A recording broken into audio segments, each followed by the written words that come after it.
he'll get lit up by McDavid and Draisaitl, and then, he'll never be able to bounce back, ever. He might as well just retire after that game versus these are our fucking rivals. We got to give these young guys a taste of what this is like, a taste of what the NHL is like, put them up against the best competition in the world. The difference in experience and development, like that's development, dude.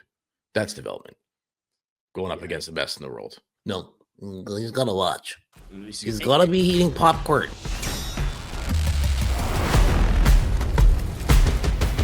I would say outside of Dustin Wolf, how they handle Zayne Parekh this season will probably be the second most interesting storyline for the Flames. And so what? He's 19. 19 years old. He's your best prospect since Matthew Tkachuk, hands down. If you redo that draft in a number of years, he probably goes higher than 9. So, but he didn't really have too much of a standout in camp. He scored 1 goal. I honestly don't get the streams where I'm at, so I didn't watch a lot of his play. So it's going to be interesting. I don't think he'll be on the sidelines all season long. They're going to keep giving him opportunities. And I can see some of the other side of the argument. Look, there's no rush, yada, yada, yada. Unfortunately, there's no other option. He has to be with the club this year, so they probably have a game plan laid out for him. But I 100% agree. He should get at least the first 5 games of the season. Well, and this is you look at your other option. It's fucking Jake Bean. Exactly. And this is what I was kind of going off about last week with, like, we're denying Rory Cairns a spot on the roster. To what extent, right? Like, to what extent? Aren't we in a rebuild here? Do other teams do this? Look at Blue Jays game 2. Trey Savage comes in and sets fucking records. That was ballsy as fuck to put. He's only played 4 MLB games in his life, and he comes in there and absolutely fucking owns the Yankees. Could you imagine the Flames doing something like that? No, I can't. Oh, you gotta let him watch for at least 5 years first before.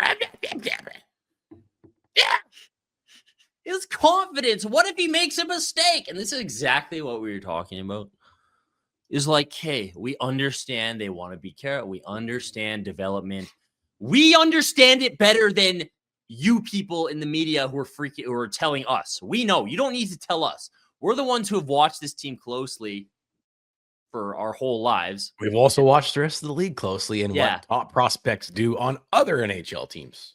And then have people finger wag at us. Don't say you people. Hey, oh boy, I might be in trouble. I'm talking about the media people. Oh, you can't play him.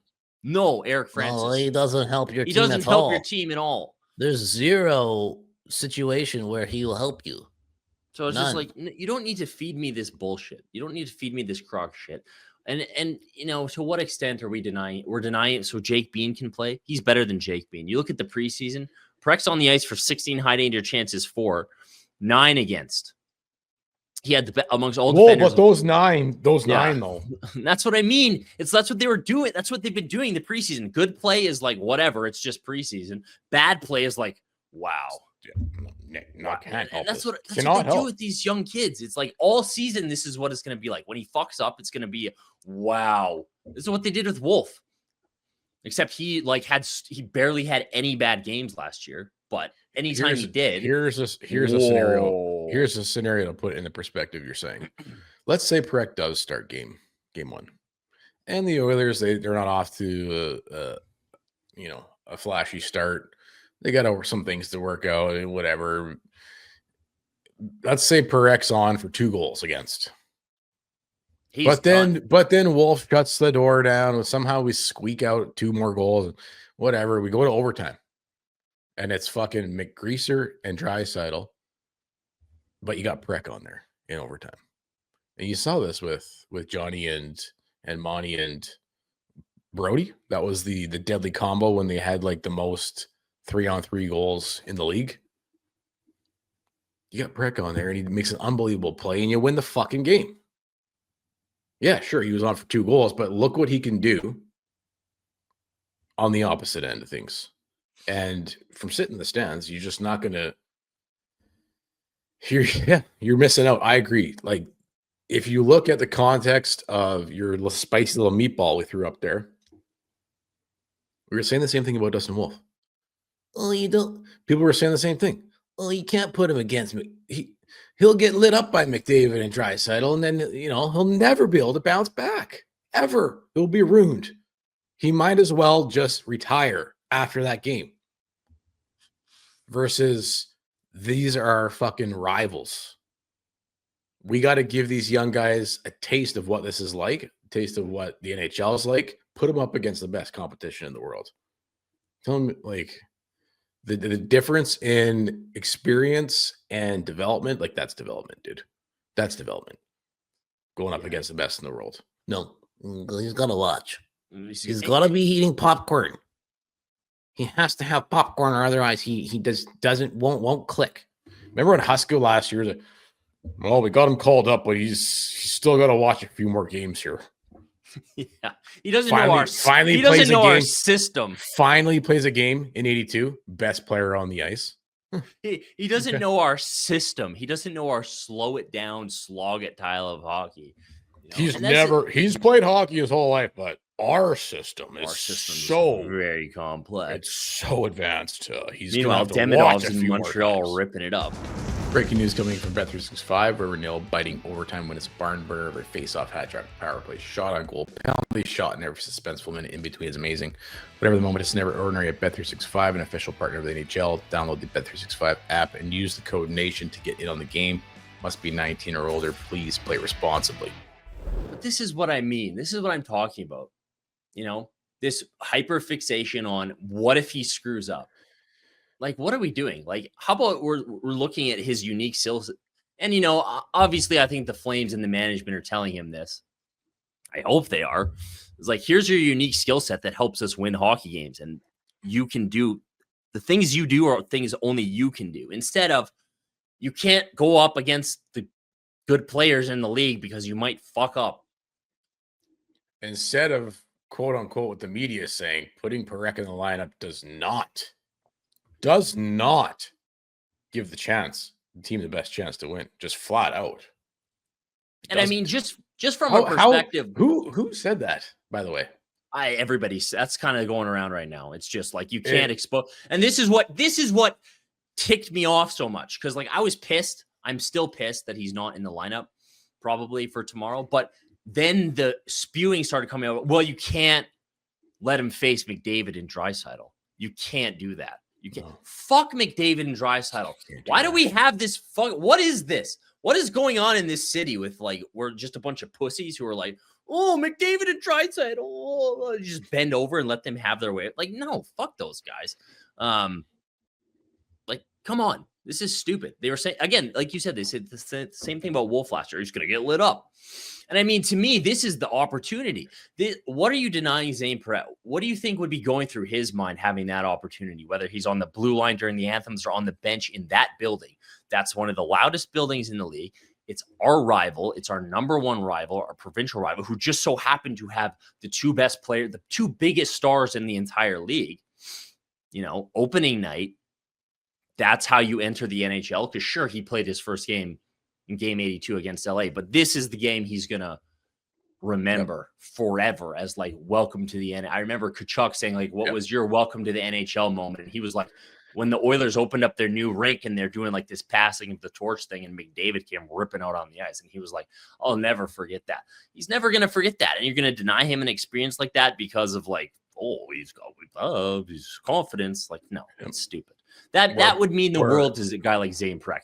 And it sets his focus up into, like, this is the Battle of Alberta. Holy fuck, let's go. Like, orient this guy into what's great about this organization. We're probably going to get shit canned tomorrow night. Oh, yeah.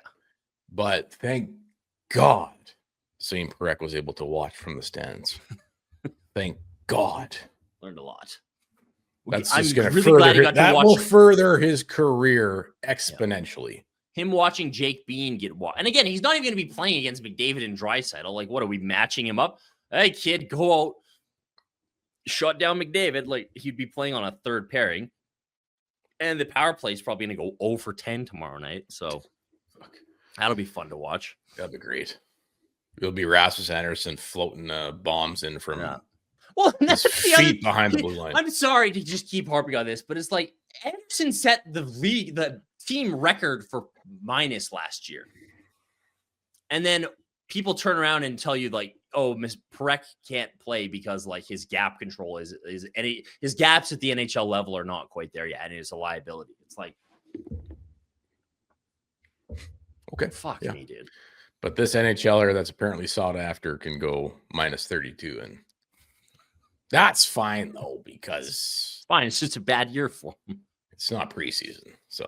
Oh God. Power play. Derek Wills just tweeted out the power play lines of practice today. Top power play: Farabee, Kadri, Frost, Coronado, Uyghur. Power play 2: Klapka, Greedon, Zary, Sharangovich, Anderson. At least we'll get to watch some Matvei Greedon. Nice. At least Uyghur's on PP1.